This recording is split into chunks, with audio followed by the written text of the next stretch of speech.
First, the snow. And then bitter cold temperatures iced out campaign events in the state of Iowa the weekend before the January 15th caucus. Former President Donald Trump canceled most of his in-person events.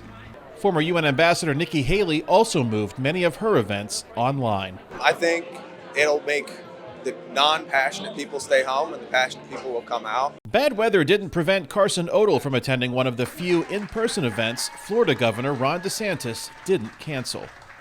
Cheryl Weisheit also braved the snowstorm to hear DeSantis' campaign pitch. Early on, it wasn't that bad. I don't know, we're just so used to this.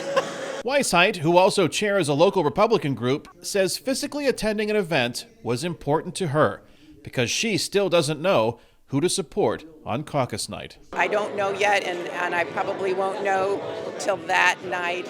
This is some of the heaviest snow and certainly some of the coldest temperatures that have happened in Iowa around a caucus in many years. And so the question now is, how much is this going to impact turnout? The unknown here is how much the supporters for the various candidates are going to turn out. Will the Trump supporters really be as faithful to him and as loyal to him as everybody's expecting? University of Iowa political science professor Tim Hagel says if polling translates into turnout, it's more difficult for other Republicans vying to unseat Trump as the frontrunner on caucus night.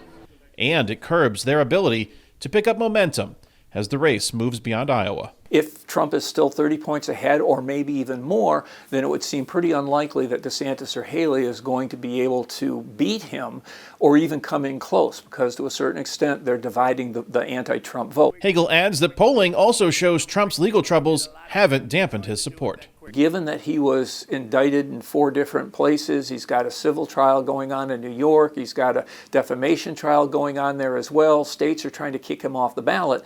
All this means, in the eyes of a lot of his supporters, is that they're politically persecuting him. And so there's a rally round the chief effect that's going on. But there are signs of fatigue among Iowa voters. Retired police officer John Frank supported Trump before, but not this year. He's getting of an age, just like Joe Biden, that we've got to consider that. And he's never learned over his life, and especially his political life, to keep his mouth shut. Frank says he'll caucus for DeSantis. Cheryl Weisheit has narrowed her choice down to DeSantis and Haley, but not Trump. Well, if Trump is the candidate, then I'm all on board. But right now, he's not the one that I will caucus for. We often see some movement right up until caucus night. Which is why Hagel says turnout is key when Iowa Republican voters gather in person to caucus for their candidate of choice. Kane Farabaugh, VOA News, Des Moines, Iowa.